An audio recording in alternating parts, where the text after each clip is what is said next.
वाहिगुरु जी का खालसा वाहिगुरु जी की फतेह।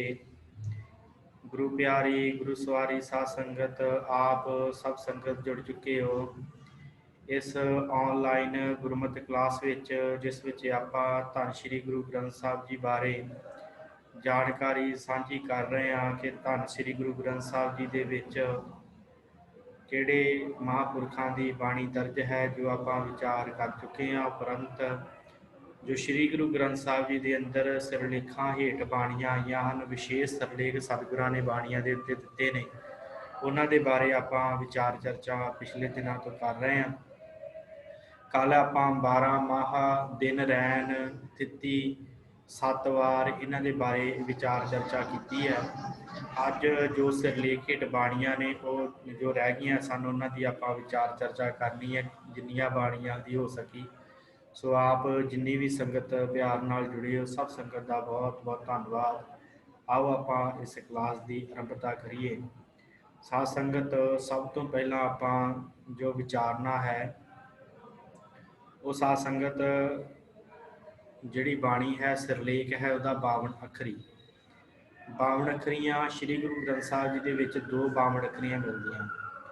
साध संगत, इस तरह जिहड़ी 52 अखरी बाणी हुंदी है ਉਹ ਜਿਵੇਂ ਆਪਾਂ ਉਸ ਦਿਨ ਪੱਟੀ ਬਾਣੀ ਦੀ ਗੱਲ ਕੀਤੀ ਸੀ ਕਿ ਪੱਟੀ ਬਾਣੀ ਜੋ ਹੈ ਸਤਿਗੁਰਾਂ ਦੀ ਸ੍ਰੀ ਗੁਰੂ ਗ੍ਰੰਥ ਸਾਹਿਬ ਜੀ ਦੇ ਵਿੱਚ ਦਰਜ ਹੈ। ਉਹ ਧੰਨ ਗੁਰੂ ਨਾਨਕ ਦੇਵ ਜੀ ਨੇ ਜੋ ਵਰਨਮਾਲਾ ਪੰਜਾਬੀ ਦੀ ਵਰਨਮਾਲਾ ਹੈ ਉਹਦੇ ਆਧਾਰ ਦੇ ਉੱਤੇ ਮਹਾਰਾਜ ਸੱਚੇ ਪਾਤਸ਼ਾਹ ਨੇ ਉਹ ਬਾਣੀ ਦੀ ਰਚਨਾ ਕੀਤੀ ਹੈ। ਧੰਨ ਗੁਰੂ ਨਾਨਕ ਦੇਵ ਜੀ ਨੇ ਤੇ ਧੰਨ ਸ੍ਰੀ ਗੁਰੂ ਅਮਰਦਾਸ ਪਾਤਸ਼ਾਹ ਨੇ। ਤੇ ਇਸੇ ਤਰ੍ਹਾਂ ਸਾਧ ਸੰਗਤ ਜਿਹੜੀ ਬਾਣੀ ਹੈ ਇਹ 52 ਅੱਖਰੀ, ये 52 अखरी बाणी श्री गुरु ग्रंथ साहब जी के अंदर जो दर्ज है, ये जो 52 अखर हैं देवनागरी लिपि के हिंदी के जो 52 अखर हैं उन्होंने आधार बना के ये बाणी की रचना सतगुरां ने की है। हिंदी के 52 अखर 52 अखर की वर्णमाला होंदी है ना देवनागरी लिपि की, उन्होंने महाराज ने आधार बना के एक 52 अखरी श्री गुरु अर्जन देव जी ने जो सुखनी साहब तो पहलों आती है गौड़ी राग के विच, वो सतगुरु गुरु अर्जन देव जी ने रची है। एक जिहड़ी 52 अखरी है वो भगत कबीर जी की भगत बाणी गौड़ी राग के विच जो है उत्थे दर्ज है। की स्वरूप है इन्हां दा, की उपदेश महाराज ने दिता है, वो आपां इस 52 अखरी का विचारन का यतन करना है। सो मैं आप जी के नाल ये साझी करते हैं आप जी की स्क्रीन पर। हेलो, हाँ जी,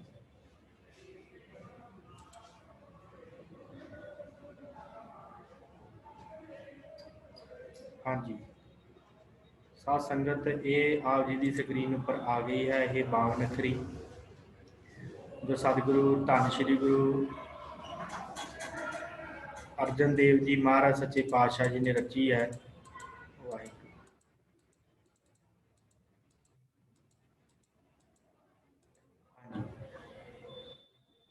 गुरु ग्रंथ साहब जी के 250 अंग के उत्ते सुभाईमान है ये 52 अखरी जो आप जी की स्क्रीन उपर है। तो तुसीं इस स्क्रीन नूं जिहड़ा है वड्डा भी कर सकते हो, जे आप जी नूं नहीं दिस रहा तो इनू वड्डा भी कर सकते हो, इनू स्क्रीन नूं अपने हत्थ दे नाल।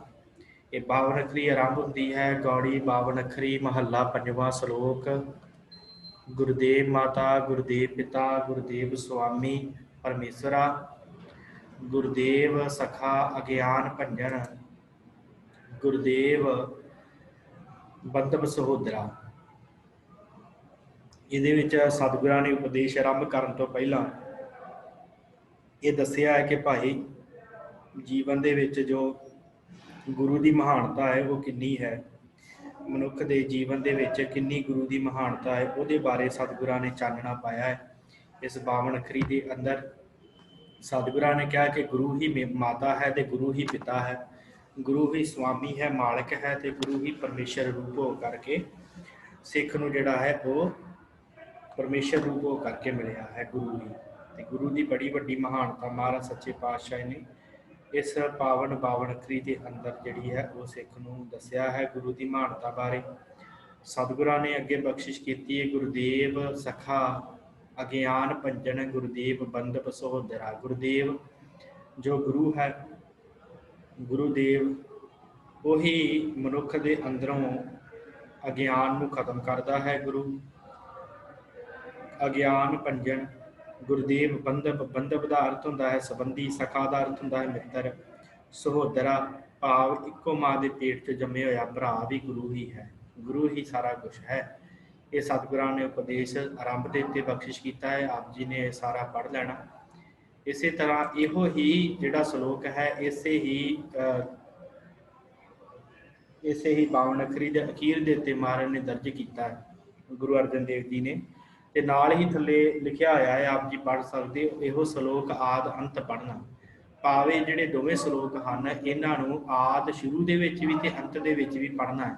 ਕਿਉਂ? ਸਤਿਗੁਰਾਂ ਨੇ ਲਿਖਿਆ ਕਿ ਸਿੱਖ ਜਿਹੜੇ ਆ ਗੁਰੂ ਦੀ ਮਹੱਤਤਾ ਸਮਝ ਸਕਣ ਕਿ ਗੁਰੂ ਹੀ ਤੀਰਥ, ਗੁਰਦੇਵ ਸਾਤ ਸਤ ਬੁੱਧ ਮੂਰਤ, ਗੁਰਦੇਵ ਪਾਰਸ ਪਰਸ ਪਰਾ, ਗੁਰਦੇਵ ਦਾਤਾ ਹਰ ਨਾਮ ਉਪਦੇਸ਼, ਗੁਰਦੇਵ ਮੰਤ ਨਿਰੋਧਰਾ, ਗੁਰਦੇਵ ਸਾਤ ਸਤ ਬੁੱਧ ਮੂਰਤ, ਗੁਰਦੇਵ ਪਾਰਸ ਪਰਸ ਪਰਾ, ਗੁਰਦੇਵ ਤੀਰਥ ਅੰਮ੍ਰਿਤ ਸਰੋਵਰ, ਗੁਰ ਗਿਆਨ ਮੱਜਨ ਅਪਰੰਪਰਾ, ਗੁਰਦੇਵ ਕਰਤਾ ਸਭ ਪਾਪ ਹਰਤਾ, ਗੁਰਦੇਵ ਪਤਿਤ ਪਵਿੱਤ ਕਰਾ, ਗੁਰਦੇਵ ਆਦ ਜੁਗਾਦ ਜੁਗ ਜੁਗ, ਗੁਰਦੇਵ ਮੰਤ ਹਰ ਜਪ ਉਧਰਾ, ਗੁਰਦੇਵ ਸੰਗਤ ਪ੍ਰਭ ਮੇਲ ਕਰ ਕਿਰਪਾ, ਮੂੜ ਪਾਪੀ ਜਿਤ ਲਗ ਤਰਾ, ਗੁਰਦੇਵ ਸਤਿਗੁਰ ਪਾਰ ਬ੍ਰਹਮ ਪਰਮੇਸ਼ਰ, ਗੁਰਦੇਵ ਨਾਨਕ ਹਰ ਨਮਸਕਾਰਾ। ਇਹੋ ਸ਼ਲੋਕ ਆਦ ਅੰਤ ਪੜ੍ਹਨਾ। ਇਹ ਜਿਹੜੇ ਸ਼ਲੋਕ ਆ ਬਾਵਨ ਅੱਖਰੀ ਦੇ ਆਰੰਭ ਦੇ ਵਿੱਚ ਵੀ ਇਹੋ ਸ਼ਲੋਕ ਦਰਜ ਹੈ ਤੇ ਬਾਵਨ ਅੱਖਰੀ ਦੇ ਅਖੀਰ ਦੇ ਉੱਤੇ ਵੀ ਇਹੋ ਹੀ ਸ਼ਲੋਕ ਦਰਜ ਹੈ, ਜਿਹਦੇ ਵਿੱਚ ਸਤਿਗੁਰਾਂ ਨੇ ਸਿੱਖ ਦੇ ਜੀਵਨ ਦੇ ਵਿੱਚ ਗੁਰੂ ਦੀ ਮਹਾਨਤਾ ਨੂੰ ਪ੍ਰਗਟ ਕੀਤਾ ਕਿ ਕਿੰਨਾ ਗੁਰੂ ਦੀ ਮਹਾਨਤਾ ਹੈ ਸਿੱਖ ਦੇ ਜੀਵਨ। ਇਸੇ ਤਰ੍ਹਾਂ ਅਗਲੀ ਜਿਹੜੀ ਬਾਵਨ ਅੱਖਰੀ ਹੈ ਇਹ ਭਗਤ ਕਬੀਰ ਜੀ ਦੀ ਬਾਵਨ ਅੱਖਰੀ 340 ਅੰਗ ਦੇ ਉੱਪਰ ਸੁਭਾਇਮਾਨ ਹੈ। ਸੋ ਇਸ ਬਾਵਨ ਅੱਖਰੀ ਦੇ ਵਿੱਚ ਜੋ ਭਗਤ ਜੀ ਨੇ ਬਖਸ਼ਿਸ਼ ਕੀਤਾ 43 ਬੰਦ ਦੀ ਇਹ ਬਾਵਨ ਅੱਖਰੀ ਹੈ। ਇਹਦੇ ਵਿੱਚ ਵੀ 52 ਅੱਖਰ ਜਿਹੜੇ ਹਨ ਉਹਨਾਂ ਨੂੰ ਆਧਾਰ ਬਣਾ ਕੇ ਕਬੀਰ ਜੀ ਨੇ ਉਪਦੇਸ਼ ਬਖਸ਼ਿਸ਼ ਕੀਤਾ। ਰਾਗ ਗੌੜੀ ਪੂਰਬੀ ਬਾਵਨ ਅੱਖਰੀ ਕਬੀਰ ਜੀਓ ਕੀ, ਇੱਕ ਓੰਕਾਰ ਸਤਨਾਮ ਕਰਤਾ ਪੁਰਖ ਗੁਰ ਪ੍ਰਸਾਦ, 52 ਅੱਖਰ ਲੋਕ ਤਰੈ ਸਭ ਕਿਛ ਇਨਹੀ ਮਾਹੇ, ਇਹ ਅੱਖਰ ਖਿਰ ਜਾਹੇਂਗੇ ਓਏ ਅੱਖਰ ਇਨ ਮੈਂ ਨਾਹੇ। ਕਹਿੰਦੇ ਕਿ ਮੈਂ ਉਪਦੇਸ਼ ਤੇ ਦੇ ਰਿਹਾ 52 ਅੱਖਰ 52 ਅੱਖਰ ਜੋੜ ਕੇ ਲੋਕਾਂ ਨੂੰ, ਤੈ ਲੋਕ ਸਭ ਕੁਛ ਇਨਹੀ ਮਾਹੇ, ਸਾਰਾ ਕੁਛ ਇਹਦੇ ਵਿੱਚ ਹੈ। ਪਰ ਕਹਿੰਦੇ ਆ ਕਿ 52 ਅੱਖਰਾਂ ਦੇ ਸਾਰੇ ਜਗਤ ਦਾ ਵਰਤਾਰਾ ਵਰਤ ਰਿਹਾ, ਸਾਰਾ ਕੁਛ ਹੋ ਰਿਹਾ ਤੇ ਅੱਖਰਾਂ ਦੇ ਰਾਹੀਂ ਸਾਰਾ ਕੁਝ ਚੱਲ ਰਿਹਾ। ਜੋ ਵੀ ਕੁਝ ਸੰਸਾਰ ਤੇ ਹੋ ਰਿਹਾ ਸਾਰਾ ਅੱਖਰਾਂ ਦੇ ਅਧੀਨ ਆ। ਗੱਲਾਂ ਬਾਤਾਂ ਅਸੀਂ ਜੋ ਵੀ ਕਰਦੇ ਇੱਕ ਦੂਜੇ ਨਾਲ ਅੱਖਰਾਂ ਦੇ ਅਧੀਨ ਜੁੜਦੇ ਹਾਂ, ਪਰ ਇਹ ਅੱਖਰ ਖਿਰ ਜਾਏਂਗੇ। ਕਹਿੰਦੇ ਇਹ ਜਿਹੜੇ 52 ਅੱਖਰ ਇਹ ਖਤਮ ਹੋ ਜਾਣਗੇ, ਉਹ ਅੱਖਰ ਇਨ ਮੈਂ ਨਾਏ। ਉਹ ਅੱਖਰ ਕੌਣ ਹੈ? ਪਰਮੇਸ਼ਰ ਵਾਹਿਗੁਰੂ, ਉਹ ਜਿਹੜਾ ਕਦੀ ਵੀ ਨਾਸ਼ ਨਹੀਂ ਹੋਏਗਾ, ਉਹ ਸਦੀਵੀ ਹੈ। ਉਹਦੀ ਬਚਨ ਬਲਾਤ ਜਿਹੜਾ ਇਹਨਾਂ 52 ਅੱਖਰਾਂ 'ਚ ਕੈਦ ਨਹੀਂ ਕੀਤੇ ਜਾ ਸਕਦੇ। ਜਹਾਂ ਬੋਲਤੈ ਅਛਰ ਆਵਾ, ਜੈ ਅਬੋਲਤੈ ਮਨ ਨਾ ਰਹਾਵਾ, ਜਹਾਂ ਬੋਲਤੈ ਅਛਰ ਆਵਾ। ਕਹਿੰਦੇ ਜੋ ਵਰਤਾਰਾ ਬਿਆਨ ਕੀਤਾ ਜਾ ਸਕਦਾ ਉੱਥੇ ਅੱਖਰਾਂ ਦੇ ਨਾਲ ਹੀ ਬਿਆਨ ਕੀਤਾ ਜਾ ਸਕਦਾ। ਜਹ ਅਬੋਲ ਤੈ ਮਨ ਨਾ ਰਹਾਵਾ, ਕਹਿੰਦੇ ਜਿੱਥੇ ਕੋਈ ਬੋਲਦਾ ਹੀ ਨਹੀਂ, ਜੋ ਅਵਸਥਾ ਬਿਆਨ ਤੋਂ ਪਰੇ ਹੈ, ਜਦੋਂ ਅਕਾਲ ਪੁਰਖ ਦੀ ਲੀਡਤਾ ਹੁੰਦੀ ਹੈ ਉੱਥੇ ਫਿਰ ਮਨ ਟਿਕ ਜਾਂਦਾ ਹੈ, ਉੱਥੇ ਅੱਖਰਾਂ ਦੀ ਕੋਈ ਲੋੜ ਨਹੀਂ ਪੈਂਦੀ। ਉੱਥੇ ਤੈ ਮਨ ਨਾ ਰਹਾਵਾ, ਫਿਰ ਇਹਨਾਂ ਦੇ ਵਿੱਚ ਮਨ ਨਹੀਂ ਲੱਗਦਾ। ਬੋਲ ਬੋਲ ਮਦ ਹੈ ਸੋਈ, ਜਸ ਉਹ ਹੈ ਤਸ ਲਖੇ ਨਾ ਕੋਈ। ਜਿਵੇਂ ਦਾ ਪਰਮੇਸ਼ਰ ਹੈ ਉਵੇਂ ਦਾ ਕੋਈ ਲੱਖ ਨਹੀਂ ਸਕਦਾ, ਉਹਨੂੰ ਕਹਿ ਨਹੀਂ ਸਕਦਾ ਅੱਖਰਾਂ ਦੇ ਰਾਹੀਂ। ਅੱਲਾ ਲਾਹੋ ਤੋਂ ਕਿਆ ਕਹੋ ਤਾਂ ਕੋ ਉਪਕਾਰ, ਬਟਕ ਬੀਜ ਮੈਂ ਰੱਬ ਰਹੇ ਹੋ ਜਾ ਕੋ ਤੀਨ ਲੋਕ ਵਿਸਥਾਰ। ਬਟਕ ਹੁੰਦਾ ਹੈ ਬੋੜ ਦਾ ਰੁੱਖ, ਬਟਕ ਬੀਜ ਮੈਂ ਰੱਬ ਰਹੇ ਹੋ ਤੀਨ ਲੋਕ ਵਿਸਥਾਰ। ਉਸ ਪਰਮੇਸ਼ਰ ਤੋਂ 3 ਲੋਕ ਵਿਸਥਾਰ ਹੋਏ ਆ। ਅੱਲਾ ਲਹਾਂਤਾ ਭੇਦ ਸ਼ੈ ਕਛ ਕਛ ਪਾਇਓ ਭੇਦ, ਉਲਟ ਭੇਦ ਮਨ ਬੇਦਿਓ ਪਾਇਓ ਅਭੰਗ ਅਸ਼ੇਦ। ਤੁਰਕ ਤਰੀਕਤ ਜਾਨੀਏ ਹਿੰਦੂ ਭੇਦ ਪੁਰਾਣ, ਮਨ ਸਮਝਾਵਣ ਕਾਰਨੇ ਕਛੂਕ ਪੜ੍ਹੀਐ ਗਿਆਨ। ਸੋ ਇਹ ਭਗਤ ਕਬੀਰ ਜੀ ਦੀ ਬਾਵਨ ਅੱਖਰੀ ਧੰਨ ਸ਼੍ਰੀ ਗੁਰੂ ਗ੍ਰੰਥ ਸਾਹਿਬ ਜੀ ਦੇ ਅੰਦਰ ਦਰਜ ਹੈ, ਪਾਵਨ 340 ਅੰਗ ਦੇ ਉੱਪਰ। ਇਹ 2 ਬਾਵਨ ਅੱਖਰੀਆਂ ਸ਼੍ਰੀ ਗੁਰੂ ਗ੍ਰੰਥ ਸਾਹਿਬ ਜੀ ਦੇ ਅੰਦਰ ਦਰਜ ਮਿਲਦੀਆਂ ਹਨ, ਜੋ ਸਤਿਗੁਰਾਂ ਨੇ 52 ਅੱਖਰਾਂ ਨੂੰ ਆਧਾਰ ਬਣਾ ਕੇ ਉਪਦੇਸ਼ ਬਖਸ਼ਿਸ਼ ਕੀਤਾ। ਸੋ ਸਾਧ ਸੰਗਤ ਅੱਗੇ ਜਿਹੜੀ ਬਾਣੀ ਹੈ ਉਹਦੀ ਆਪਾਂ ਗੱਲ ਕਰ ਰਹੀ ਹਾਂ, ਉਹ ਹੈ ਆਨੰਦ ਸਾਹਿਬ। ਆਨੰਦ ਸਾਹਿਬ ਦੀ ਬਾਣੀ ਦੇ ਉੱਪਰ ਸਰਲੇਖ ਵਿਸ਼ੇਸ਼ ਤੌਰ ਦੇ ਉੱਤੇ ਦਿੱਤਾ ਹੋਇਆ ਹੈ। ਆਪਾਂ ਆਨੰਦ ਸਾਹਿਬ ਦੇ ਬਾਰੇ ਕਾਫੀ ਕੁਝ ਜਾਣਦੇ ਹਾਂ, ਆਪਾਂ ਨੂੰ ਜ਼ਿਆਦਾ ਵਿਸਥਾਰ ਕਰਨ ਦੀ ਲੋੜ ਨਹੀਂ ਹੈ। ਆਪ ਗੁਰਸਿੱਖ ਜੋ ਨਿਤਨੇਮ ਕਰਦੇ ਹਨ, ਬਾਣੀ ਪੜ੍ਹਦੇ ਹਨ, ਉਹਨਾਂ ਨੂੰ ਪਤਾ ਹੈ ਆਨੰਦ ਸਾਹਿਬ ਦੀ ਬਾਣੀ ਦੀਆਂ 40 ਪੌੜੀਆਂ ਹਨ। ਜੋ ਗੁਰੂ ਅਮਰਦਾਸ ਮਹਾਰਾਜ ਸੱਚੇ ਪਾਤਸ਼ਾਹ ਨੇ ਆਪਣੇ ਪੁੱਤਰੇ ਬਾਬਾ ਆਨੰਦ ਜੀ ਦੇ ਜਨਮ ਦੇ ਉੱਤੇ ਜਿਹੜਾ ਹੈ ਇਹ ਕਾਵ ਰਚਨਾ ਉਚਾਰਨ ਕੀਤੀ, ਇਹ ਬਾਣੀ ਉਚਾਰਨ ਕੀਤੀ ਹੈ ਸਤਿਗੁਰਾਂ ਨੇ, ਜਿਹਦੇ ਵਿੱਚ ਮਨੁੱਖ ਨੂੰ ਆਨੰਦ ਦੀ ਪ੍ਰਾਪਤੀ ਕਰਨ ਵਾਸਤੇ ਜਿਹੜਾ ਪ੍ਰੇਰਿਆ ਹੈ ਕਿ ਭਾਈ ਤੂੰ ਜੀਵਨ ਦੇ ਵਿੱਚ ਆਨੰਦ ਕਿਵੇਂ ਪ੍ਰਾਪਤ ਕਰ ਸਕਦਾ। ਸਤਿਗੁਰੂ ਸ੍ਰੀ ਗੁਰੂ ਗ੍ਰੰਥ ਸਾਹਿਬ ਜੀ ਦੇ 917 ਅੰਗ ਦੇ ਉੱਪਰ ਇਹ ਵਾਹਿਗੁਰੂ ਇਹ ਆਨੰਦ ਸਾਹਿਬ ਦੀ ਬਾਣੀ ਸੁਭਾਈਮਾਨ ਹੈ। ਆਪ ਜੀ ਨੂੰ ਅਰਥ ਚੰਗੀ ਤਰ੍ਹਾਂ ਸਪਸ਼ਟ ਹਨ, ਕਿਉਂਕਿ ਆਪਾਂ ਪਿਛਲੇ ਦਿਨਾਂ 'ਚ ਜਿਹੜੀ ਹੈ ਉਹ ਸੰਥਿਆ ਵੀ ਕੀਤੀ ਹੈ ਤੇ ਵਿਚਾਰ ਵੀ ਆਪਾਂ ਖੁੱਲੇ ਤੌਰ ਦੇ ਉੱਤੇ ਕੀਤੀ ਹੈ। ਅਗਲੀ ਬਾਣੀ ਹੈ ਸਾਧ ਸੰਗਤ ਰਾਮਕਲੀ ਸੱਧ। ਰਾਮਕਲੀ ਸੱਧ ਬਾਣੀ ਜਿਹੜੀ ਹੈ ਬਾਬਾ ਸੁੰਦਰ ਜੀ ਦੀ ਹੈ। ਇਹਦੇ ਬਾਰੇ ਆਪਾਂ ਪਿਛਲੀ ਕਲਾਸ 'ਚ ਵਿਚਾਰ ਕਰ ਚੁੱਕੇ ਹਾਂ, ਜਦੋਂ 3 ਗੁਰਸਿੱਖਾਂ ਦੇ ਬਾਰੇ ਆਪਾਂ ਵਿਚਾਰ ਕੀਤੀ ਹੈ। ਇਸ ਬਾਣੀ ਦਾ ਮੇਨ ਮਨੋਰਥ ਕੀ ਹੈ ਕਿ ਸਤਿਗੁਰੂ ਗੁਰੂ ਅਮਰਦਾਸ ਜੀ ਸੱਚੇ ਪਾਤਸ਼ਾਹ ਜੀ ਦਾ ਅੰਤਲਾ ਸਮਾਂ ਬਾਬਾ ਸੁੰਦਰ ਜੀ ਨੇ ਅੰਕਿਤ ਕੀਤਾ ਹੈ ਕਿ ਕਿਵੇਂ ਉਹ ਪਰਮੇਸ਼ਰ ਦੇ ਦਰ ਤੇ ਹਾਜ਼ਰ ਹੋਏ, ਕਿਵੇਂ ਉਹਨਾਂ ਨੇ ਆਪਣੇ ਸਿੱਖਾਂ ਨੂੰ ਸੱਦੇ ਭੇਜ ਕੇ ਸੱਦਿਆ, ਬੁਲਾਵਾ ਭੇਜਿਆ ਕਿ ਆਓ ਸਿੱਖੋ ਮੈਂ ਸੱਚਖੰਡ ਜਾ ਰਿਹਾ ਤੇ ਆਣ ਕੇ ਮੈਨੂੰ ਜਿਹੜਾ ਅਸੀਸਾਂ ਦੇਵੋ। ਤੇ ਨਾਲ ਹੀ ਸਤਿਗੁਰਾਂ ਨੇ ਧੰਨ ਸ਼੍ਰੀ ਗੁਰੂ ਅਮਰਦਾਸ ਮਹਾਰਾਜ ਜੀ ਨੇ ਗੁਰੂ ਰਾਮਦਾਸ ਜੀ ਨੇ ਗੁਰਤਾ ਗੱਦੀ ਜਿਹੜੀ ਬਖਸ਼ਿਸ਼ ਕੀਤੀ ਹੈ, ਉਹਦੇ ਬਾਰੇ ਜਿਹੜੀ ਵਿਸ਼ੇਸ਼ ਡਿਟੇਲ ਆ ਇਸ ਪਾਵਨ ਬਾਣੀ ਰਾਮਕਲੀ ਸੱਧ ਦੇ ਅੰਦਰ ਦਰਜ ਮਿਲਦੀ ਹੈ। ਰਾਮਕਲੀ ਸੱਧ ਦਾ ਸਰੂਪ ਕੀ ਹੈ ਮੈਂ ਆਪ ਜੀ ਦੇ ਨਾਲ ਸਾਂਝਾ ਕਰ ਦੇਵਾਂ। ਹਾਂਜੀ, ਰਾਮਕਲੀ ਸੱਧ ਇੱਕ ਓੰਕਾਰ ਸਤਿਗੁਰ ਪ੍ਰਸਾਦ 923 ਅੰਗ ਤੇ ਆਨੰਦ ਸਾਹਿਬ ਬਾਣੀ ਤੋਂ ਬਾਅਦ ਦਰਜ ਹੈ। ਜਗ ਦਾਤਾ ਸੋਏ ਭਗਤ ਵਛਲ ਤਿਹੋ ਲੋਏ ਜੀਓ, ਗੁਰ ਸ਼ਬਦ ਸਮਾਵੈ ਅਵਰ ਨ ਜਾਣੈ ਕੋਈ ਜੀਓ। ਅਵਰੋ ਨ ਜਾਣ ਹੈ ਸ਼ਬਦ ਗੁਰ ਕੈ, ਏਕ ਨਾਮ ਤੇ ਆਵਹਿ ਪ੍ਰਸਾਦ ਨਾਨਕ ਗੁਰੂ ਅੰਗਦ ਪਰਮ ਪਦਵੀ ਪਾਵੇ। ਆਇਆ ਹਕਾਰਾ ਚੱਲਣ ਵਾਰਾ ਹਰ ਰਾਮ ਨਾਮ ਸਮਾਇਆ, ਜਗ ਅਮਰ ਅਟਲ ਅਤੋਲ ਭਗਤ ਵਾਹਿਗੁਰੂ ਜਗ ਅਮਰ ਅਟਲ ਅਤੋਲ ਠਾਕੁਰ ਭਗਤ ਤੇ ਹਰ ਪਾਇਆ। ਪਰਮੇਸ਼ਰ ਦੇ ਨਾਲ ਸਤਿਗੁਰਾਂ ਦਾ ਮਿਲਾਪ ਹੋਣਾ ਹੈ। ਆਇਆ ਹਕਾਰਾ ਚੱਲਣ ਵਾਲਾ ਹਰ ਰਾਮ ਨਾਮ ਸਮਾਇਆ। ਹਕਾਰਾ ਆਣ ਕੇ ਨੇ ਆਵਾਜ਼ ਦਿੱਤੀ ਹੈ ਕਿ ਭਾਈ ਉਹ ਚੱਲਣ ਦਾ ਸਮਾਂ ਆਇਆ। ਜਗ ਦਾਤਾ ਸੋਈ ਭਗਤ ਵਛਲ ਤੇ ਹੋਏ ਜੀ। ਇਹ ਆ ਰਾਮਕਲੀ ਸੱਧ ਦਾ ਸਮੁੱਚਾ ਸਰੂਪ ਹੈ। ਆਪ ਜੀ ਨੇ ਇਸ ਬਾਣੀ ਦੇ ਬਾਰੇ ਆਪਾਂ ਪਿਛਲੀ ਕਲਾਸ 'ਚ ਵਿਚਾਰ ਕਰ ਚੁੱਕੇ ਹਾਂ ਤੇ ਇਹਦੇ ਅਰਥ ਆਪ ਜੀ ਨੇ ਜਿਹੜਾ ਇੱਕ ਵਾਰੀ ਪੜ੍ਹ ਲੈਣੇ। ਸੋ ਉਸ ਤੋਂ ਅਗਲੀ ਜਿਹੜੀ ਬਾਣੀ ਹੈ ਸਤਿਗੁਰਾਂ ਦੀ ਪਾਵਨ ਬਾਣੀ ਸ੍ਰੀ ਗੁਰੂ ਗ੍ਰੰਥ ਸਾਹਿਬ ਜੀ ਦੇ ਅੰਦਰ ਜੋ ਦਰਜ ਹੈ ਉਹ ਬਾਣੀ ਹੈ ਸਾਧ ਸੰਗਤ ਦੱਖਣੀ ਓੰਕਾਰ ਬਾਣੀ। ਓੰਕਾਰ ਬਾਣੀ ਦਾ ਨਾਮ ਹੈ। ਦੱਖਣੀ ਰਾਮਕਲੀ ਰਾਗ ਹੈ, ਉਹਦੀ ਦੱਖਣੀ ਪ੍ਰਕਾਰ ਦੇ ਵਿੱਚ ਸਤਿਗੁਰੂ ਸ੍ਰੀ ਗੁਰੂ ਨਾਨਕ ਸਾਹਿਬ ਸੱਚੇ ਪਾਤਸ਼ਾਹ ਜੀ ਨੇ ਇਹ ਪਾਵਨ ਬਾਣੀ ਉਚਾਰਨ ਕੀਤੀ ਹੈ। ਦੱਖਣੀ ਓੰਕਾਰ ਦੱਖਣੀ ਇੱਕ ਰਾਮਕਲੀ ਰਾਗ ਹੈ। ਰਾਮਕਲੀ ਰਾਗ ਦੇ ਵਿੱਚ ਇਹ ਦਰਜ ਹੈ ਬਾਣੀ ਤੇ ਜਿਹੜੀ ਇਹਦੀ ਪ੍ਰਕਾਰ ਹੈ ਕਹਿ ਲਓ ਜਾਂ ਇਹ ਬਾਣੀ ਦੇ ਜਿਹੜੀ ਉਪਰਾਗ ਜਿਹੜਾ ਹੈ ਉਹ ਦੱਖਣੀ ਹੈ। ਜਿਹੜੀ ਰਾਮਕਲੀ ਦੱਖਣ ਦੇ ਵਿੱਚ ਗਾਈ ਜਾਂਦੀ ਹੈ, ਹਿੰਦੁਸਤਾਨ ਦੇ ਦੱਖਣ ਦੇ ਵਿੱਚ ਗਾਈ ਜਾਂਦੀ ਹੈ, ਉਸ ਰਾਮਕਲੀ ਰਾਗ ਨੂੰ ਆਧਾਰ ਬਣਾ ਕੇ ਸ੍ਰੀ ਗੁਰੂ ਨਾਨਕ ਦੇਵ ਜੀ ਨੇ ਇਹ ਦੱਖਣੀ ਓੰਕਾਰ ਬਾਣੀ ਉਚਾਰਨ ਕੀਤੀ। ਕਿਹਦੇ ਪ੍ਰਥਾਏ ਉਚਾਰਨ ਕੀਤੀ ਹੈ? ਵਾਰਾਣਸੀ ਦੇ ਜਿੰਨੇ ਵੀ ਪੰਡਿਤ ਸਨ ਉੱਥੇ ਓੰਕਾਰ ਦਾ ਇੱਕ ਮੰਦਿਰ ਹੈ, ਉਹਦੀ ਪੂਜਾ ਕਰਦੇ ਸਨ ਤੇ ਸਤਿਗੁਰੂ ਉੱਥੇ ਗਏ ਆ ਤੇ ਮਹਾਰਾਜ ਨੇ ਉਹਨਾਂ ਪੰਡਿਤਾਂ ਨੂੰ ਉਪਦੇਸ਼ ਦਿੱਤਾ ਇਸ ਬਾਣੀ ਦੇ ਅੰਦਰ। ਜਿੱਥੇ ਉਹਨਾਂ ਨੂੰ ਉਪਦੇਸ਼ ਦਿੱਤਾ ਹੈ ਉੱਥੇ ਹੀ ਇਸ ਬਾਣੀ ਦੇ ਵਿੱਚ ਸਿੱਖਾਂ ਨੂੰ ਵੀ ਬੜਾ ਸੁੰਦਰ ਸਤਿਗੁਰਾਂ ਨੇ ਉਪਦੇਸ਼ ਦਿੱਤਾ। ਬੜੀ ਸੁੰਦਰ ਬਾਣੀ ਹੈ। 5 ਗ੍ਰੰਥੀ ਦਾ ਨਿਤਨੇਮ ਕਰਨ ਵਾਲੇ ਗੁਰਸਿੱਖਾਂ ਨੂੰ ਇਸ ਬਾਣੀ ਦਾ ਬੜੇ ਸੁੰਦਰ ਢੰਗ ਦੇ ਨਾਲ ਪਤਾ ਹੋਏਗਾ, ਕਿਉਂਕਿ ਬਹੁਤ ਹੀ ਆਨੰਦਮਈ ਬਾਣੀ ਹੈ। ਜਦੋਂ ਪੜ੍ਹੀ ਦੀ ਹੈ ਬਹੁਤ ਸੋਹਣੀ ਲੈ ਬਣਦੀ ਹੈ। ਇਸ ਪਾਵਨ ਬਾਣੀ ਨੂੰ ਪੜ੍ਹਿਆ 929 ਅੰਗ ਦੇ ਉੱਪਰ ਇਹ ਬਾਣੀ ਸੁਭਾਈਮਾਨ ਹੈ। ਰਾਮਕਲੀ ਦੱਖਣੀ ਰਾਮਕਲੀ ਮਹੱਲਾ ਪਹਿਲਾ ਦੱਖਣੀ ਓੰਕਾਰ। ਇੱਕ ਓੰਕਾਰ ਸਤਿਗੁਰ ਪ੍ਰਸਾਦ। ਓੰਕਾਰ ਤੋਂ ਗੱਲ ਕੀਤੀ ਸ਼ੁਰੂ ਕਿ ਓੰਕਾਰ ਬ੍ਰਹਮਾ ਉਤਪਤ, ਜਿੰਨਾ ਵੀ ਕੁਛ ਉਤਪਤ ਹੋਇਆ ਉਸ ਬ੍ਰਹਮਾ ਉਤਪਤ ਸਾਰਾ ਕੁਛ ਉਸ ਪਰਮੇਸ਼ਰ ਤੋਂ ਉਤਪੰਨ ਹੋਇਆ।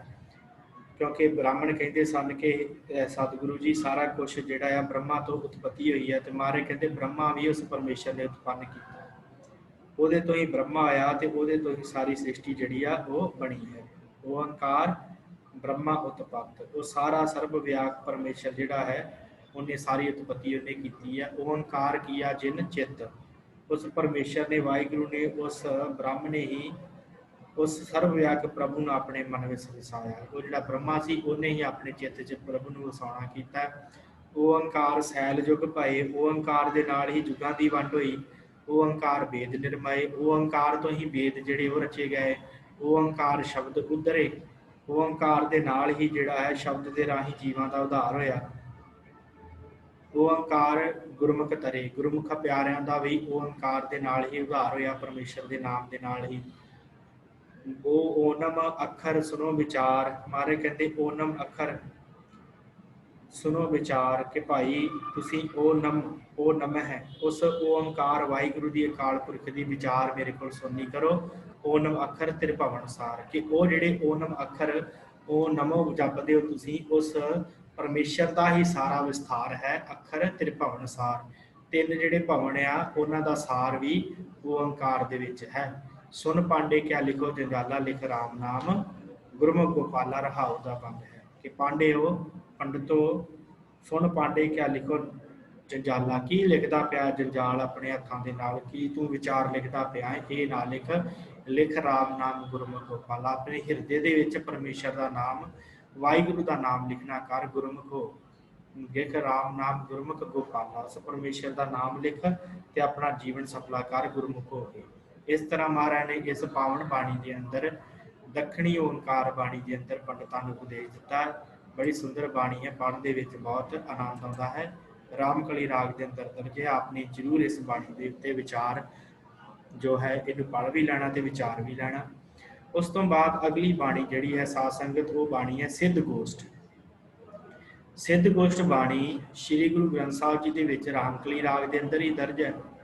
ਇਸ ਬਾਣੀ ਦੇ ਵਿੱਚ ਧੰਨ ਸ਼੍ਰੀ ਗੁਰੂ ਨਾਨਕ ਦੇਵ ਜੀ ਮਹਾਰਾਜ ਸੱਚੇ ਪਾਤਸ਼ਾਹ ਨੇ ਸਿੱਧਾਂ ਦੇ ਪ੍ਰਥਾਏ ਜੋ ਉਪਦੇਸ਼ ਦਿੱਤਾ ਹੈ, ਉਹਨੂੰ ਇਸ ਬਾਣੀ ਦੇ ਅੰਦਰ ਦਰਜ ਕੀਤਾ। ਗੋਸ਼ਟ ਦਾ ਅਰਥ ਹੁੰਦਾ ਹੈ ਸਾਧ ਸੰਗਤ, ਗੋਸ਼ਟ ਤੋਂ ਬਣਿਆ।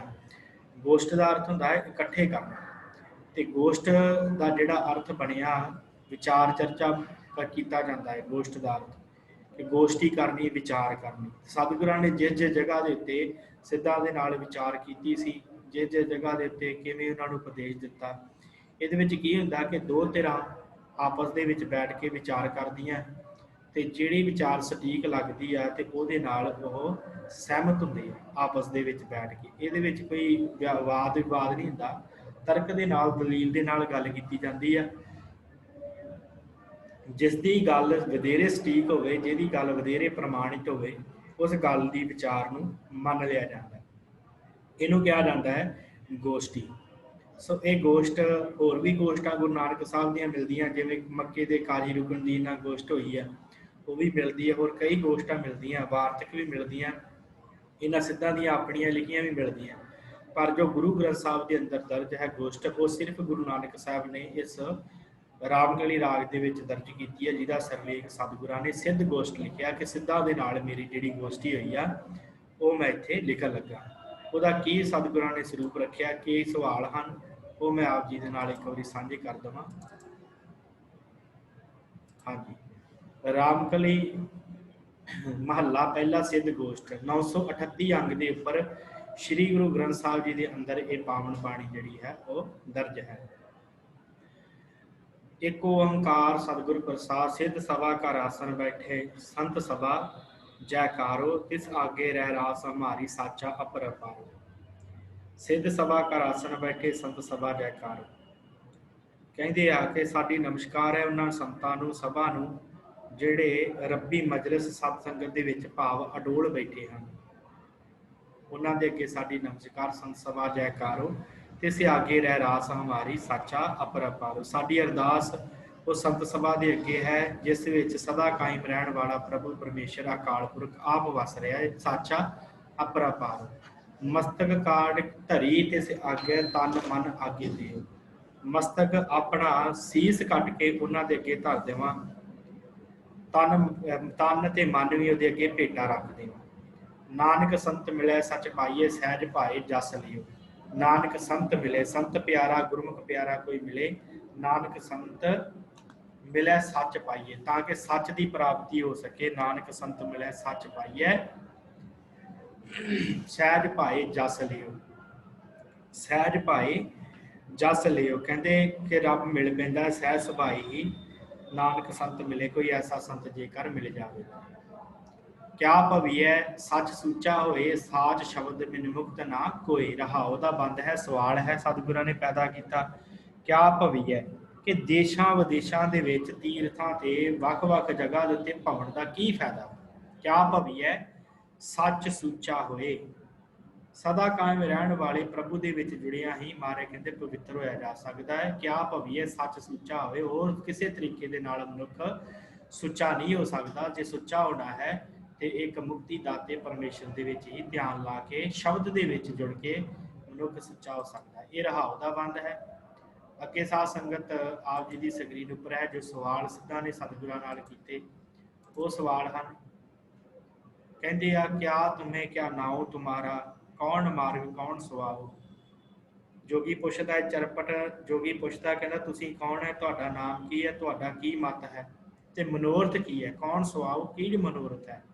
साच कहूँ अरदास मारी हूँ संत जना बल जाओ। गुरु नानक देव जी ने उत्तर दिता मैं सदा कायम रहने वाले प्रभु नूं जपदा, ते साडी प्रभु अगे ही अरदास है, ते मैं संत जना तो बलहारने जाना, महापुरखों तो संतां तो प्यारियां तो मैं बलहारने जाना, यही मेरा मत है। कह बैसै कह बैसो कह कही रही है बाले, कह आवो कह जाओ। हुण अग्यों बाला कह के बालक कह के संबोधन करके कहते हैं कि तुसीं किहदे आसरे शांत चित होए, तुहाडा मन किवें शांत होया, तुहाडी सुरत किहदे विच जुड़दी है, ते कित्थों तुसीं आउंदे ते कित्थे जांदे हो, ये दसना करो। ते अगे गुरु नानक साहब जी कहते नानक बोले सुन बैरागी क्या तुम्हारा राहो। चरपटनाथ कहता है जोगी कि हे संत सुन तेरा मत की है, तेरा राह किहड़ा है, किहड़े राह तो आया। अगे सतगुरु उत्तर देंदे आ घट घट बैस निरंतर रही है, चालै सतगुरु पाए, घट घट बैस निरंतर रही है। सर्व व्यापक प्रभु वाहिगुरु की जात दे विच सदा जुड़ के शांत चित रहीदा है। घट घट बैस निरंतर रही है, चालै सतगुरु पाए। ते सतगुरु की मर्जी के नाल ही असीं चल रहे हैं, अपनी मर्जी के नाल नहीं चल रहे। सहज आए हुक्म सदाए नानक सदा रजाए। सहज सुते सिद्ध ही आए आउने असीं हुक्म सदाए, ते हुक्म दे विच ही चल रहे हैं। नानक सदा रजाए, ते मैं नानक सदा ही परमेश्वर की रजा दे विच रहना। आसन बैसन थिर नारायण ऐसी गुरमत पाए। आसन बैसन, आसन पक्का आसन जिहड़ा हुंदा है, सदा टिके रहने वाला कायम रहने वाला प्रभु ही है। ते असां यही गुरु की सिक्ख्या धारण की है कि परमेश्वर ही जिहड़ा सदा रहने वाला थिर है, साचा है। गुरमुख पूजे आप पछाणे सच्चे सच समाए। गुरमुख जिहड़ा हुंदा है वो उस परमेश्वर नूं लभ लैंदा, जिहड़े गुरु दे राह ते तुरन वाला हुंदा है। गुरमुख पूजे आप पछाणे, आपा पछाण के सच्चे सच समाए, फिर सच्चे प्रभु दे विच वो मनुख समा जांदा है। सो इस तरह के कई सवाल इस सिद्ध गोष्ठ बाणी के अंदर सतगुरां ने 73 बंद रचे आ। इन्हां 73 बंदां दे विच सतगुरां दे नाल सवाल जवाब होए आ, जो सतगुरु धन गुरु नानक साहब जी ने जवाब दे के ते सिद्धां दे ते भाई गुरदास जी ने कहा है कि बाबे जीती सिद्ध मंडली शब्द सांध सिद्धां विच आई। सिद्ध मंडली नानक गुरु नानक साहब जी ने जित रही है सारी। इस तरह महाराज ने यह उपदेश जिहड़ा है सिद्धां नूं दिता है, जिन्हों सिद्ध गोष्ठ का नाम दिता गया। अगली बाणियां हैं साध संगत, 3 बाणियां हैं जिन्हां दे उपर सरलेख आ, ते तिन्हां दा विशा जिहड़ा है करीब इक्को जिहा ही चल रहा है, सेम ही जिहड़ा एक तो एक अगली जिहड़ी पौड़ी है इस तरह का विशा है। पहला है कुचज्जी बाणी, दूसरा है सुचज्जी, ते तीसरी है गुणवंती। कुचज्जी सुचज्जी गुणवंती। कुचज्जी वो होंदी है जिन्होंने कोई काम कार ना आउंदा होवे, उन्होंने कुचज्जी कह दिंदे आ। जिवें किसी औरत नूं कोई घर का काम कार ना आउंदा होवे, बड़े प्यारां नाल परिवार ने पाली होवे, काम कार कोई आउंदा ना होवे, ते जदों सहुरे जांदी कोई काम नहीं करना आउंदा ते फिर कह दिंदे आ कि इह ते कुचज्जी, इहनूं ते काम कोई नहीं आउंदा घर दा। ते फिर दूसरी हुंदी है सुचज्जी, जिहड़ी घर नूं सवार के रखदी है, संभर के रखदी है, हर काम नूं बड़े ढंग नाल करदी है, जिहड़ी चीज़ जिथे रखदी है उहनूं तरीके दे नाल वरतदी है, कपड़ा लीड़ा हर चीज़ जिहड़ी जोड़ के रखदी है, उहनूं सुचज्जी कहा जांदा। फिर ये 2 जिहड़े हन बंद कुचज्जी ते सुचज्जी गुरु नानक साहब ने लिखे है, धन गुरु नानक देव जी ने। ते फिर उस तो बाद धन श्री गुरु अर्जन देव जी ने एक बंद उचारण करके उहनूं नाम दिता गुणवंती, जिहड़ी इन्हां तो भी उपर है, जिहड़ी गुणां नाल भरपूर है, जिहड़ी लोग भी जिहदी सलाघा करते हैं, दूरों नेड़ियों वाले भी हर कोई जिहदी सलाघा करता है, ਉਹਦੀ गल महाराज ने की है। तो इत्थे सिर्फ दृष्टांत लिया है कुचज्जी सुचज्जी गुणवंती का, पर गल जिहड़ी है वो जीव नूं समझाई है कि जीव जे तू विकारां च रवेगा तो तू कचज्जा है, तो जे तू अपने मन को पवित्र करने के कामां च लगा तो फिर तू सुचज्जा है, तो जे तू पवित्र हो गया तो फिर तू गुणवंत है। ये सतगुरां ने उपदेश इस बाणी के अंदर दिता है। मैं आप जी नाल वो साझी कर देवां बाणियां तिन्ने ही। सो आप जी की स्क्रीन उपर है ਤੇ ਆਪ ਜੀ ਨੇ ਆਪਣੀ ਸਕਰੀਨ ਜਿਹੜੀ ਹੈ ਉਹ ਵੱਡੀ ਕਰਕੇ ਦੇਖ ਲੈਣਾ, ਕਿਉਂਕਿ ਲੰਬਾ ਸੀ ਸ਼ਬਦ, ਇਸ ਕਰਕੇ ਅੱਖਰ ਜਿਹੜੇ ਛੋਟੇ ਦਿਖ ਰਹੇ ਨੇ ਆਪ ਜੀ ਨੂੰ। 762 ਅੰਗ ਦੇ ਉੱਪਰ ਸੁਭਾਈਮਾਨ ਹੈ ਇਹ ਬਾਣੀ। ਰਾਗ ਸੂਹੀ ਮਹੱਲਾ ਪਹਿਲਾ ਕੁਚੱਜੀ, ਇੱਕ ਓੰਕਾਰ ਸਤਿਗੁਰ ਪ੍ਰਸਾਦ। ਮੁੰਝ ਕੁਚੱਜੀ ਅਮਾਵਣ ਡੋਸੜੇ, ਹਉ ਕਿਉ ਸਹੁ ਰਾਵਣ ਜਾਏ ਜਾਓ ਜੀਓ। ਸਤਿਗੁਰਾਂ ਨੇ ਆਪਣੇ ਆਪ ਨੂੰ ਸੰਬੋਧਨ ਕਰਕੇ ਕਿਹਾ ਕਿ हे ਪਰਮੇਸ਼ਰ ਵਾਹਿਗੁਰੂ, ਮੈਂ ਕੁਚੱਜੀ ਹਾਂ, ਮੁੰਝ ਕੁਚੱਜੀ ਅਮਾਵਣ ਡੋਸੜੇ, ਕਿ ਮੈਂ ਕੁਚੱਜੀ ਹਾਂ, ਮੇਰੇ ਅੰਦਰ ਕੋਈ ਗੁਣ ਵੀ ਨਹੀਂ ਹੈਗਾ। ਹਉ ਕਿਉ ਸਹੁ ਰਾਵਣ ਜਾਏ ਜੀਓ, ਮੈਂ ਕਿਵੇਂ ਉਸ ਪਰਮੇਸ਼ਰ ਨੂੰ, ਉਸ ਵਾਹਿਗੁਰੂ ਰਾਵਣ ਜਾਵਾਂ, ਕਿਵੇਂ ਉਸ ਪਰਮੇਸ਼ਰ ਨੂੰ ਜਿਹੜਾ ਹੈ ਕਿਵੇਂ ਉਹਨੂੰ ਪਾਵਾਂ, ਮੈਂ ਤੇ ਕੁਚੱਜੀ ਹਾਂ। ਇੱਕ ਦੂ ਇੱਕ ਚੜੰਦੀਆਂ ਕੌਣ ਜਾਣੇ ਮੇਰਾ ਨਾਉ ਜੀਓ। ਇੱਥੇ ਪਰਮੇਸ਼ਰ ਦੇ ਦਰ ਤੇ ਇੱਕ ਤੋਂ ਇੱਕ ਪਏ ਆ ਗੁਰਮੁਖ ਪਿਆਰੇ, ਤੇ ਮੇਰਾ ਨਾਂ ਕਿਹਨੇ ਜਾਣਨਾ। ਜਿੰਨੀ ਸਿੱਖੀ ਸਹੁ ਰਾਵਿਆ ਸੇ ਅੰਬੀ ਛਾਵੜੀਏ ਹੈ ਜੀਓ। ਜਿੰਨੀ ਸਖੀ ਸਹੁ ਰਾਵਿਆ, ਜਿਨ੍ਹਾਂ ਸਖੀਆਂ ਨੇ ਪਰਮੇਸ਼ਰ ਪਤੀ ਨੂੰ ਪ੍ਰਸੰਨ ਕਰ ਲਿਆ, ਉਹ ਮਾਨੋ ਚਮਾਸੇ ਦੇ ਵਿੱਚ, ਗਰਮੀ ਦੇ ਵਿੱਚ ਅੰਬਾਂ ਦੀ ਛਾਂ ਦੇ ਹੇਠਾਂ ਬੈਠੀਆਂ ਹੋਣ। ਸੇ ਅੰਬੀ ਛਾਵੜੀਏ ਹੈ ਜੀਓ, ਸੇ ਗੁਣ ਮੁੰਝਣ ਆਵਣੀ ਹਉ ਕਹਿ ਜੀ ਦੋਸਤ ਰਹਿਓ ਜੀਓ। ਇਹੋ ਜਿਹੇ ਗੁਣ ਮੇਰੇ ਵਿੱਚ ਕਿਉਂ ਨਹੀਂ ਹੈਗੇ, ਮੇਰੇ ਵਿੱਚ ਨਹੀਂ ਹੈਗੇ, ਹਉ ਕਹਿ ਜੀ ਦੋਸਤ ਰਹਿਓ ਜੀਓ। ਮੈਂ ਕਿਹਨੂੰ ਦੋਸ਼ ਦੇਵਾਂ, ਕਿਸੇ ਨੂੰ ਦੋਸ਼ ਨਹੀਂ, ਆਪਣੇ ਕਰਮਾਂ ਦਾ ਦੋਸ਼ ਹੈ। ਕਿਆ ਗੁਣ ਤੇਰੇ ਵਿਥਰਾ ਹੋ, ਕਿਆ ਕਿਆ ਕਿ ਨਾ ਤੇਰਾ ਨਾਉ ਜੀਓ। ਤੇਰੇ ਮਹਾਰਾਜ ਪਰਮੇਸ਼ਰ ਜੀ ਕਿਹੜੇ ਕਿਹੜੇ ਗੁਣ ਵਿਥਰਾ, ਇਹ ਮੇਰੇ ਪਤੀ ਪ੍ਰਭੂ, ਤੂੰ ਤੇ ਬਥੇਰਿਆਂ ਗੁਣਾਂ ਦਾ ਮਾਲਕ ਆ। ਕਿਆ ਗੁਣ ਤੇਰੇ ਵਿਤਰਾ ਹੋ, ਕਿਆ ਕਿਆ ਕਿੰਨਾ ਤੇਰਾ ਨਾਉ ਜੀ। ਮੈਂ ਕਿਹੜਾ ਕਿਹੜਾ ਤੇਰਾ ਨਾਮ ਲਵਾਂ, ਤੂੰ ਤੇ ਗੁਣਾਂ ਦਾ ਦਾਤਾ ਹੈ। ਇਕਤ ਟੋਲ ਨਾ ਅੰਬੜਾ ਹੋ ਸਦ ਕੁਰਬਾਨੇ ਤੇਰੇ ਜਾਓ ਜੀਓ। ਕਹਿੰਦੇ ਇਕਤ ਟੋਲ ਨਾ ਅੰਬੜਾ ਹੋ ਸਦ ਕੁਰਬਾਨੇ ਤੇਰਾ ਜਾਓ ਜੀਓ। ਇਕਤ ਟੋਲ, ਇੱਕ ਵੀ ਮੇਰੇ ਕੋਲ ਐਸਾ ਕੋਈ ਸ਼ਬਦ ਨਹੀਂ, ਪਦਾਰਥ ਨਹੀਂ ਹੈ ਅੰਬੜ ਕੇ ਤੇਰੇ ਤੱਕ ਮੈਂ ਪਹੁੰਚ ਸਕਾਂ। ਹਾਂ ਸਦ ਕੁਰਬਾਨੇ ਤੇਰੇ ਜਾਓ ਜੀ, ਬਸ ਮੈਂ ਤੇਰੇ ਤੋਂ ਕੁਰਬਾਨੇ ਜਾਣਾ। ਸੋਇਨਾ ਰੂਪਾ ਰੰਗੁਲਾ ਮੋਤੀ ਤੇ ਮਾਨਕ ਜੀਓ, ਸੇ ਵਸਤੂ ਸਹਿ ਦਿੱਤੀਆਂ ਮੈਂ ਤਿਨ ਸੁਲਾਇਆ ਚਿੱਤ ਜੀਓ। ਮੈਂ ਕੁਚੱਜੀ ਹਾਂ, ਮੈਂ ਇਹਨਾਂ ਵਸਤੂਆਂ ਦੇ ਨਾਲ ਚਿੱਤ ਜੋੜ ਲਿਆ। ਮੰਦਰ ਮਿੱਟੀ ਸੰਦੜੇ ਪੱਬਰ ਪੱਥਰ ਕੀਤੇ ਰਾਜ ਜੀਓ, ਘਰ ਮੰਦਰ ਬਣਾਇਆ ਜਾਂ ਸੋਹਣਾ। ਹਾਂ ਏਡੀ ਢੋਲੀ ਪੁਲੀਸ ਤੇ ਸਕੰਤ ਨਾ ਬੈਠੀ ਬਾਜ ਜੀਓ। ਇਸ ਮੰਦਰ ਦੇ ਵਿੱਚ, ਘਰ ਦੇ ਵਿੱਚ ਹੀ ਲੱਗੀ ਰਹੀ, ਜੋ ਪੱਥਰ ਦੇ ਨਾਲ ਸੋਹਣੇ ਸੋਹਣੇ ਘਰ ਬਣਾਏ ਆ, ਤੇ ਉਸ ਪਰਮੇਸ਼ਰ ਕੰਤ ਦੇ ਲਾਗੇ ਕਦੀ ਬੈਠੀ ਨਹੀਂ। ਅੰਬਰ ਕੂੰਜਾ ਕੁਰਲੀਆਂ ਬਾਗ ਬੈਠੇ ਆਏ ਜੀਓ। ਫਿਰ ਉਸ ਤੋਂ ਬਾਅਦ ਬੜੇਪਾ ਆ ਗਿਆ, ਬਾਗ ਬੈਠੇ ਆਏ ਜੀਓ। ਅੰਬਰ ਕੂੰਜਾ ਕੁਰਲੀਆਂ ਮੋਹ ਦੇ ਵਿੱਚ ਫਸੇ ਰਹੇ, ਤੇ ਫਿਰ ਉਸ ਤੋਂ ਬਾਅਦ ਬਗਲੇ ਆ ਕੇ ਬੈਠ ਗਏ, ਭਾਵ ਫਿਰ ਸਿਰ ਚਿੱਟਾ ਹੋ ਗਿਆ। ਫਿਰ ਉਸ ਤੋਂ ਬਾਅਦ ਚੱਲਣ ਦੀ ਵਾਰੀ ਆ ਗਈ। ਸਾਹ ਤਨ ਚੱਲੀ ਸਹੁਰੇ ਕਿਆ ਮੋ ਦੇਸੀ ਅੱਗੇ ਜਾਏ ਜੀਓ। ਤੇ ਫਿਰ ਇੱਥੋਂ ਚਲੇ ਗਿਆ ਜੀਵ ਛੱਡ ਕੇ ਸਹੁਰੇ ਘਰ ਦੇ ਵਿੱਚ ਪਰਮੇਸ਼ਰ ਦੇ ਦਰ ਤੇ। ਫਿਰ ਅੱਗੇ ਜਾ ਕੇ ਕਿਆ ਮੋ ਦੇਸੀ ਅੱਗੇ ਜਾਏ ਜੀਓ, ਅੱਗੇ ਜਾ ਕੇ ਕੀ ਮੂੰਹ ਵਿਖਾਏਗਾ। ਸੁੱਤੀ ਸੁੱਤੀ ਝਾਲ ਥੀਆ ਭੁੱਲੀ ਵਾਟੜੀ ਆਸ ਜੀਓ। ਸੁੱਤਿਆਂ ਹੀ ਆਪਣੀ ਸਾਰੀ ਜ਼ਿੰਦਗੀ ਕੱਢ ਲਈ ਤੇ ਭੁੱਲੀ ਵਾਟੜੀ ਆਸ ਜੀਓ। ਤੇ ਜਿਹੜੀ ਰਸਤਾ ਜਿਹੜਾ ਪਰਮੇਸ਼ਰ ਵਾਲਾ ਉਹ ਲੱਭਿਆ ਨਹੀਂ। ਤੈ ਸਹਿ ਨਾਲੋਂ ਮੁੱਤੀਅਸ ਦੁੱਖਾਂ ਕੂ ਤਰਿਆਸ ਜੀਓ। ਕਹਿੰਦੇ ਤੈ ਸਹਿ ਨਾਲੋਂ ਮੁੱਤੀਅਸ, ਇਹ ਪਤੀ ਮੈਂ ਤੇਰੇ ਨਾਲੋਂ ਵਿਛੜੀ ਹੋਈ ਹਾਂ, ਮੈਂ ਨਿਰੇ ਦੁਖੀ ਹੀ ਸੇੜੇ ਹੋਏ ਆ, ਨਿਰੇ ਦੁਖੀ ਹਨ ਮੈਨੂੰ ਲੱਗੇ ਹੋਏ। ਤੁਧ ਗੁਣ ਮੈਂ ਸਭ ਔਗਣਾ ਇੱਕ ਨਾਨਕੀ ਅਰਦਾਸ ਜੀਓ। ਸਭ ਰਾਤੀ ਸੁਹਾਗਣੀ ਮੈਂ ਦੁਹਾਗਣ ਕਾਈ ਰਾਤ ਜੀਓ। ਮਹਾਰਾਜ ਕਹਿੰਦੇ ਆ ਕਿ ਮੈਂ ਇੰਨੀ ਕੁ ਦੁਹਾਗਣ ਹਾਂ, ਇੰਨੀ ਕੁ ਕੁਚੱਜੀ ਹਾਂ ਕਿ ਮਹਾਰਾਜ ਤੁਧ ਗੁਣ ਮੈਂ ਸਭ ਔਗਣਾ, ਮੇਰੇ ਵਿੱਚ ਬੜੇ ਔਗਣ ਹਨ, ਤੇਰੇ ਵਿੱਚ ਸਾਰੇ ਗੁਣ ਹਨ। ਇੱਕ ਨਾਨਕ ਕੀ ਅਰਦਾਸ ਜੀਓ, ਮੇਰੀ ਤੁਹਾਡੇ ਅੱਗੇ ਅਰਦਾਸ ਹੈ ਕਿ ਮੈਨੂੰ ਵੀ ਸੁਹਾਗਣ ਬਣਾ ਲਓ। ਸੋ ਇਸ ਤਰ੍ਹਾਂ ਇਸ ਕੁਚੱਜੀ ਬਾਣੀ ਦੇ ਵਿੱਚ ਸਤਿਗੁਰਾਂ ਨੇ ਉਪਦੇਸ਼ ਦਿੱਤਾ। ਅਗਲੀ ਬਾਣੀ ਹੈ ਸੁਚੱਜੀ। ਉਸ ਤੋਂ ਬਾਅਦ ਮਹਾਰਾਜ ਨੇ ਇਹ ਸੁਚੱਜੀ ਬਾਣੀ ਗੁਰੂ ਨਾਨਕ ਸਾਹਿਬ ਜੀ ਇਸ ਤੋਂ ਅਗਲੇ ਹੀ ਅੰਗ ਤੇ ਦਰਜ ਹੈ। ਸੂਈ ਮਹੱਲਾ ਪਹਿਲਾ ਸੁਚੱਜੀ।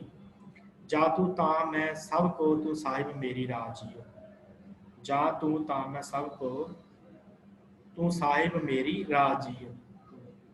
ਜਾ ਤੂੰ ਤਾਂ ਮੈਂ ਸਭ ਕੋ ਤੂੰ ਸਾਹਿਬ ਮੇਰੀ ਰਾਹ ਜੀਓ। हे ਪ੍ਰਭੂ, ਤੂੰ ਮੇਰੇ ਵੱਲੋਂ ਨਾ ਤਦੋਂ ਹਰੇਕ ਚੀਜ਼ ਮੈਨੂੰ ਆਦਰ ਦਿੰਦਾ, ਤੇ ਤੂੰ ਹੀ ਮੇਰਾ ਮਾਲਕ, ਤੂੰ ਹੀ ਮੇਰਾ ਸਰਮਾਇਆ ਹੈ। ਤੁਧ ਅੰਤਰ ਹੋ ਸੁਖ ਵਸਾਂ, ਤੂੰ ਅੰਤਰ ਸਾਬਾਦ ਜੀਓ। ਜਿਵੇਂ ਕਿਸੇ ਇਸਤਰੀ ਦਾ ਭਰਤਾ, ਕਿਸੇ ਇਸਤਰੀ ਦਾ ਪਤੀ ਘਰ ਹੋਵੇ ਤੇ ਉਹ ਸੁਖੀ ਵਸਦੀ ਹੈ, ਮਹਾਰਾਜ ਇਸੇ ਤਰ੍ਹਾਂ ਤੂੰ ਮੇਰੇ ਅੰਦਰ ਵਸਦਾ ਹੈ ਤੇ ਤਾਂ ਮੈਂ ਸੁਖੀ ਹਾਂ, ਤੇ ਤੂੰ ਅੰਤਰ ਸਾਬਾਦ ਜੀਓ। ਫਿਰ ਹੀ ਮੇਰੀ ਸਭ ਜਗ੍ਹਾ ਦੇ ਉੱਤੇ ਵਡਿਆਈ ਹੈ ਜੇ ਤੂੰ ਮੇਰੇ ਅੰਦਰ ਵਸੇ। ਭਾਣੇ ਤਖਤ ਵਡਿਆਈਆਂ ਭਾਣੇ ਭੀਖ ਉਦਾਰ ਜੀਓ। ਮਹਾਰਾਜ ਤੁਸੀਂ ਅੰਦਰ ਵਸੋ, ਭਾਵੇਂ ਤਖਤ ਵਡਿਆਈਆਂ ਦੇ ਦਿਓ ਤੇ ਭਾਵੇਂ ਭੀਖ ਮੰਗਵਾ ਲਓ। ਭਾਣੇ ਥਲ ਸਿਰ ਸਰਵਰ ਵਹਿ ਕਮਲ ਫੁੱਲੇ ਆਕਾਸ਼ ਜੀਓ। ਤੁਹਾਡੇ ਭਾਣੇ ਦੇ ਵਿੱਚ ਭਾਵੇਂ ਥਲ ਸਿਰ ਸਰਵ ਹੈ, ਤੁਹਾਡੇ ਭਾਣੇ ਦੇ ਵਿੱਚ ਹੀ ਥਲ ਦੇ ਉੱਤੇ ਥਲ ਦੇ ਸਿਰ ਉੱਤੇ ਵਾਹਿਗੁਰੂ ਪ੍ਰਭੂ ਦੀ ਰਜਾ ਵਿੱਚ ਹੀ ਕਿਤੇ ਸੁੱਕੀ ਧਰਤੀ ਤੇ ਚੱਲਣਾ ਪੈ ਜੇ ਭਾਵੇਂ, ਤੇ ਭਾਵੇਂ ਕਮਲ ਫੁੱਲੇ ਆਕਾਸ਼ ਜੀਓ, ਭਾਵੇਂ ਕੌਲ ਫੁੱਲ ਦੀ ਤਰ੍ਹਾਂ ਖਿੜਿਆ ਰਵੇ ਮਨ, ਭਾਵੇਂ ਕੌਲ ਫੁੱਲ ਦੀ ਤਰ੍ਹਾਂ ਜੀਵਨ ਜਿਹੜਾ ਹੋ ਜਾਵੇ। ਮਹਾਰਾਜ ਇਸੇ ਤਰ੍ਹਾਂ ਹੀ ਭਾਵੇਂ ਮੇਰਾ ਜੀਵਨ ਹੋ ਜਾਵੇ, ਪਰ ਤੂੰ ਨਾ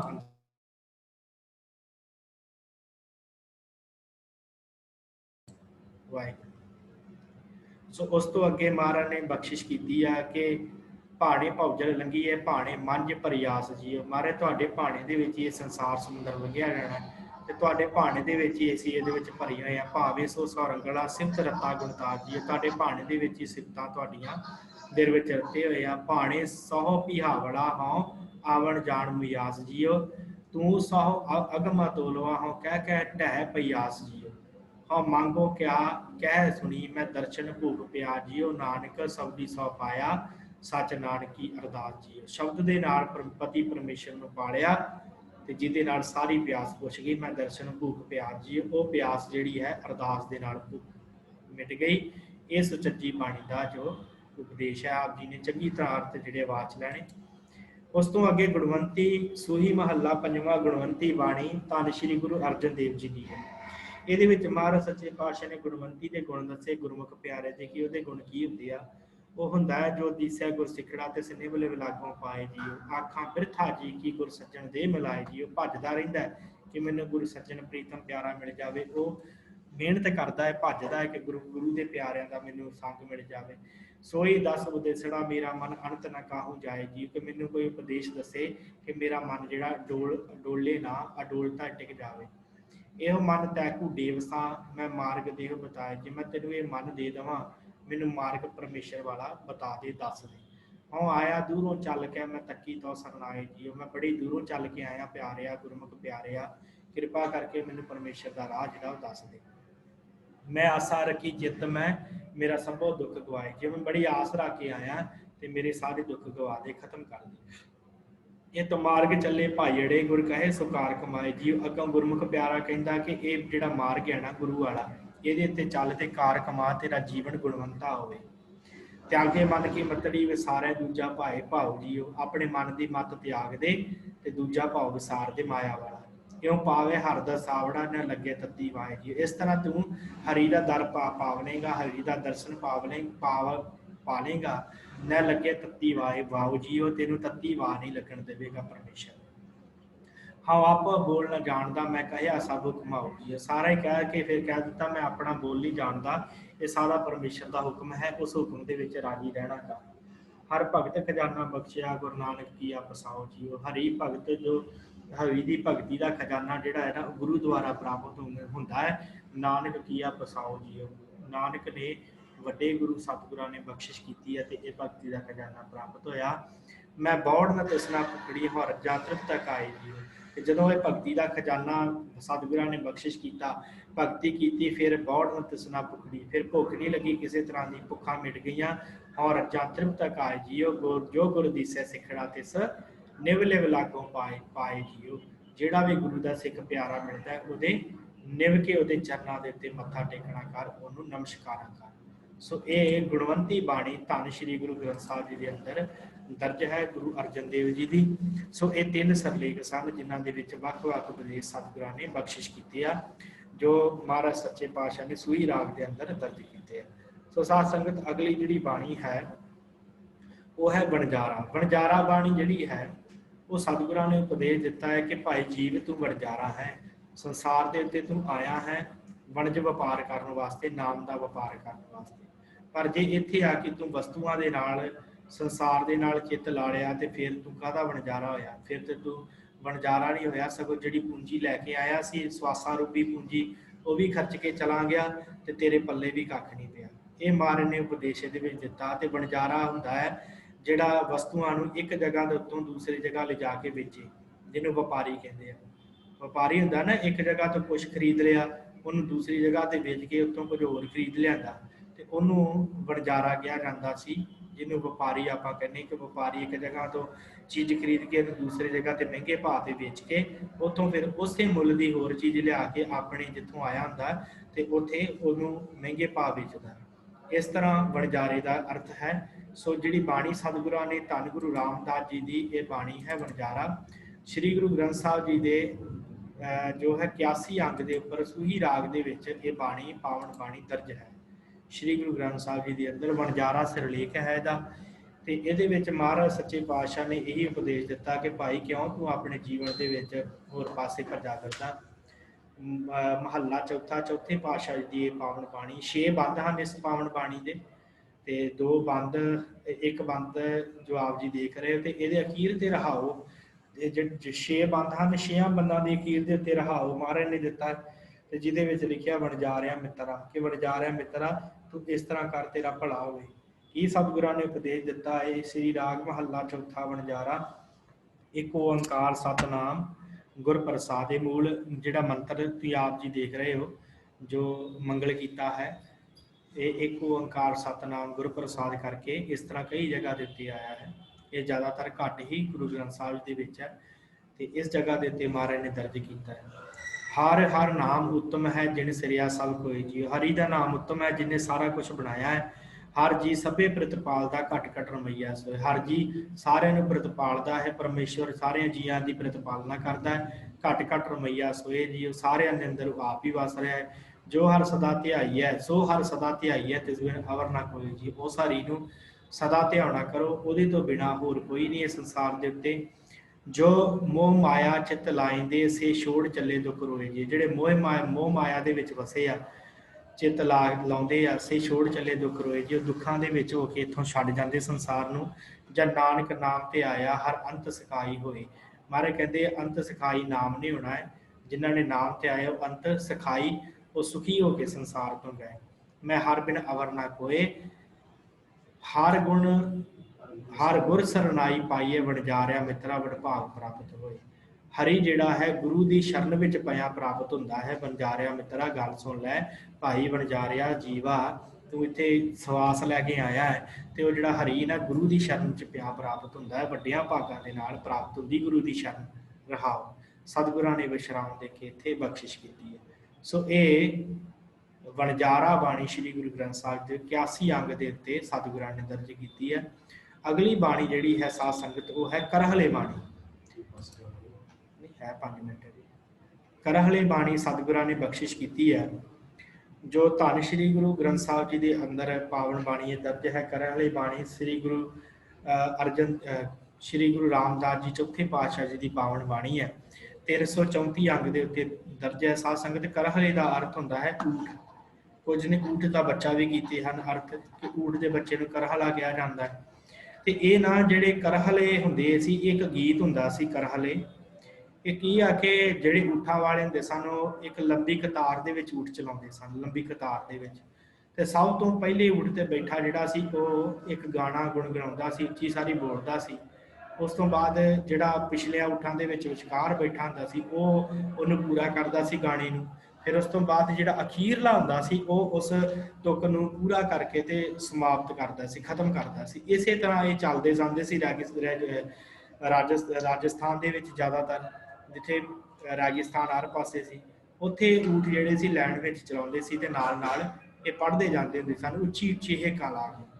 ਤੇ ਉੱਥੋਂ ਸਤਿਗੁਰਾਂ ਨੇ ਇਹ ਟਿਊਨ ਲੈ ਕੇ ਤੇ ਕਰਹਲੇ ਸ਼ਬਦ ਵਰਤ ਕੇ ਜੀਵ ਨੂੰ ਸਮਝਾਇਆ ਕਿ ਭਾਈ ਤੂੰ ਪਰਦੇਸੀ ਹੈ, ਤੂੰ ਸਦਾ ਇਸ ਸੰਸਾਰ ਤੇ ਨਹੀਂ ਰਹਿਣਾ ਤੇ ਤੂੰ ਇਸ ਸੰਸਾਰ ਨੂੰ ਛੱਡ ਕੇ ਚਲਾ ਜਾਣਾ ਤੇ ਇਸ ਸੰਸਾਰ ਤੇ ਸਦਾ ਨਹੀਂ ਰਹਿਣਾ। ਇਸ ਕਰਕੇ ਉਸ ਪਤੀ ਪਰਮੇਸ਼ਰ ਵਾਹਿਗੁਰੂ ਨੂੰ ਸਿਮਰਨਾ ਕਰ। ਇਹ ਉਪਦੇਸ਼ ਮਹਾਰਾਜ ਨੇ ਇਸ ਕਰਹਲੇ ਬਾਣੀ ਦੇ ਵਿੱਚ ਦਿੱਤਾ ਹੈ। ਤੇ ਇਹਨੂੰ ਖੁਦਾ ਵੀ ਕਹਿੰਦੇ ਆ, ਅਰਬੀ ਭਾਸ਼ਾ ਦੇ ਵਿੱਚ ਇਹਨੂੰ ਖੁਦਾ ਵੀ ਕਹਿੰਦੇ ਆ।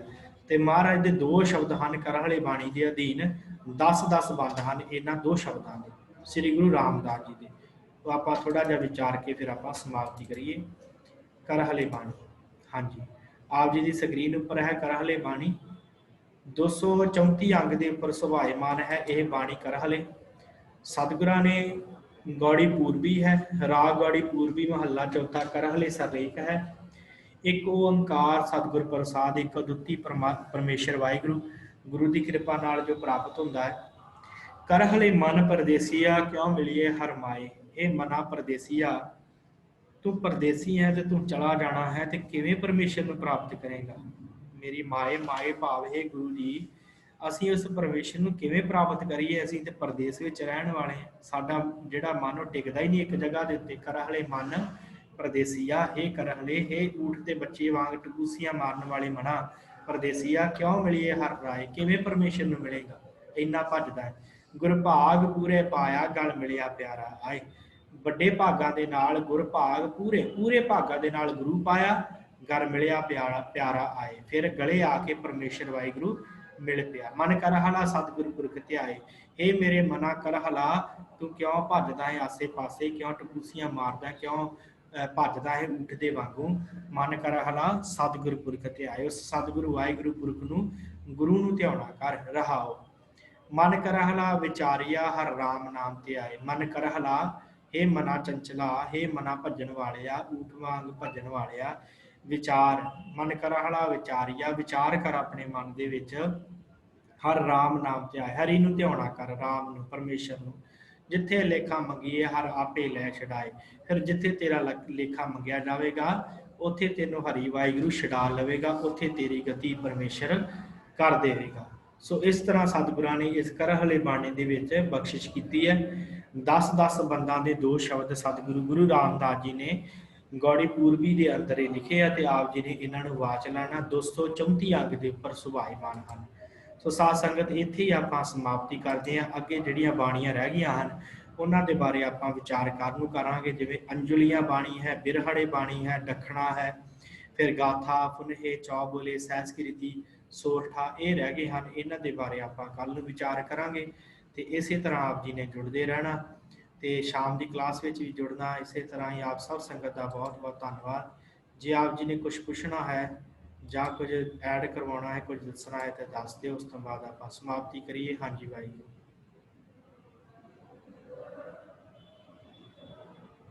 वाहिगुरू ठीक है। साध संगत आप सब संगत का बहुत बहुत धन्यवाद। सो इत्थे समाप्ति है। बुलाओ फतेह। वाहिगुरू जी का खालसा वाहिगुरू जी की फतेह।